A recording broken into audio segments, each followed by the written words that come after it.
We're back at King and Phillip, a high-rise residential project in the Sydney CBD, designed by FJC Studio a few years ago. There are so many things to consider in architecture. There is the overarching design concept and how it is refined and expressed in spatial organization and detailing how things fit together. We envisage the arrival experience from the street to the foyer to the on-floor lobby to the apartment, as well as movement to the communal facilities.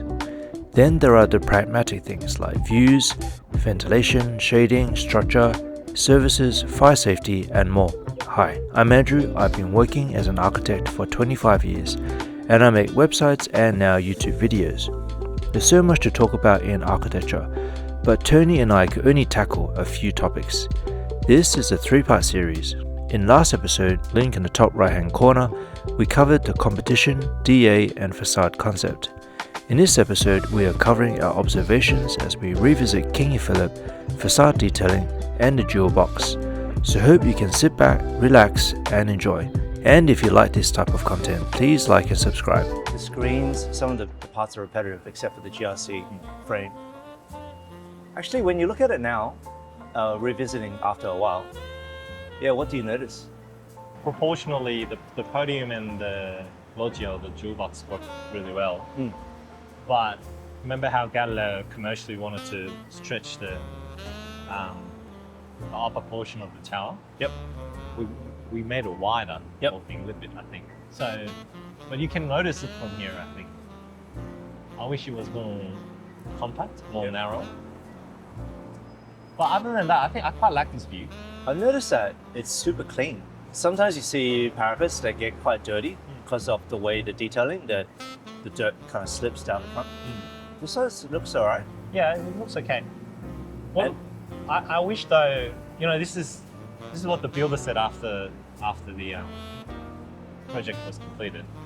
One of the biggest challenge for this podium was that they had too many trades on the side. So it wasn't just one trade. So you had, people doing GRC and sandstone, and then people doing aluminium. Yep. And also the porcelain panels and the balustrade, like all different trades. So it was a complete nightmare, and that really slowed them down. So at the very end, they were saying like they should have considered doing the front take in GRC. Yep. It might be actually more expensive, but it could have been a lot faster.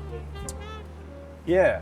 I don't know if that would have sped it up for them, but just the fact that it was a window wall with a slab edge cover, Well, it's just, that whole process required the screen. it just reduces the amount of trades on the facade. But By one. yeah, but I don't know. Maybe I'm just thinking that because I'm not too convinced about the content. Like I think everything else worked really well. But if I could improve on one thing, it would be the front tech facade. The GRC has this nice texture to it. Yeah. I definitely like the GRC. The aluminium themes, I think, looks alright. I generally like it. It's just if I could improve on one thing or wish could change, it would be the front tech, I think. Yep. The frames work really well. GRC frames. The soffit is quite a deeper dimension. There's a double return, so it's got the V and then it comes out. And that was a good way to achieve that. And it had 2 horizontal slots, good way to achieve the height. And then the soffit itself is actually slightly lower. And then that was how it came across and followed the line up the side secondary frame. Remember, jewel box was a bit challenging as well, getting those metal work right. Well, you did a lot of detailing with Richard at the very end. Yeah, that was a very last minute process. Yeah.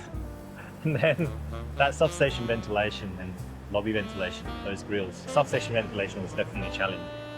It's quite a tight side. It's actually amazing how you don't notice all the services in the street. Like the substation, the other fire services. Because Osgrid has pretty tough regulations about ventilation. Is it underground? Yeah, it's underground. And you got a hatch basement in the public domain? Yeah, got a hatch in the public domain. And then you got the grills up here, fully integrated in this jewel box. Yeah, I'm finding on other projects that It's hard, isn't it? If the willpower isn't there, you end up with the substation occupying the full frontage, and you got a tiny little entry into your apartment. But yeah, can you describe the metalwork detailing that you went through at the end? By that time, we almost settled on the detail of the sandstone, so there wasn't much room to move around. Yep. Right. It had to work with that big horizontal sandstone frame we've already kind of sand up to do. So it had to fit within that. That was the challenging part, and getting the alignment right. Yeah, I remember when I detailed it at Tender, I kind of, because I was used to working with facade tolerances of 10 to 15 mil, there's actually a change to work with sandstone, which is 3 mil jointing. But the metalwork detailing, I think because it was coming down to the ground, it wouldn't have been as good as the final result, which you kind of resolved at the end, where it's more of a folded panel and the jointing was more in line with the sandstone 3 mil. And so it's a lot finer and the alignment works a lot neater. It's interesting to see people sitting on the seating. Yeah. Actually using it. As well as this plinth. Hey, do you remember going through this plinth? Yeah, there was a lot of debate about this plinth. Safety and design, compliance. How did we end up allowing this little thing that here? Naturally happened. So it happens in real life, but so you got a step and you got stuff that is less than a step. You got natural ground slopes, and then that's level. So but we also argued that this is not really in the direction of travel as well. So what's the direction of travel? You would rarely walk through here, and it's already flattened here anyway. So most people walk along here. Yeah. Yep. We used to have a light here, remember? Yes. Then now they've put it up there. It actually looks better. The lighting is better? I think so. It's much better than what we had before on the... Well, it's got a good effect on that arch. Yeah, but you have to see it at night to see the effect. I don't know if it actually works that way. You worked on these... oh yeah, we can see it here. Ceiling detail. Yeah, it was like a perfect module because it was fitting in between these sandstone colonnade, and these columns were, I think, bookending this street. Kind of designed in a two-way curve, didn't you, to reduce the cost there? Yeah, well, they look like a two-way curve, but they're actually curving in one direction, but they're two curves that intersect together. What makes it look sculptural, I guess, is also the patterning. The timber is made of marine ply, and you could do that externally with that 1 hour fire coating. And then it had a V groove with the black joint. So one part of the panel was in one direction, and then there's a curved scribe, and then the other part was in the second direction. That's kind of one kind of V, and then the two V's joining together form the two sides of the leaf. But it had to be right set out in plan, width, and height, so that you got consistency, and it could fit between the module, and it could work coming into the lobby space as well.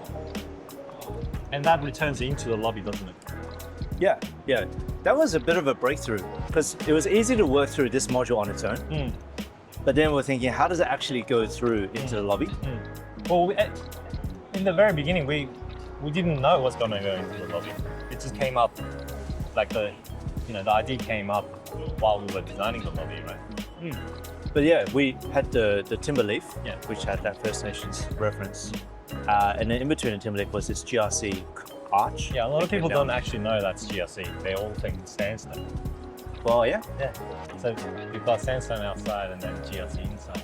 A lot of people don't know. That width is the same as the sandstone, and then it's got this in-between metal inlay, which is, I think, the Astol finish. Well, actually, just out here, there's this really big arch, and then in between the arch are these metalwork retail boxes with express frame, so glass is flush to the outside.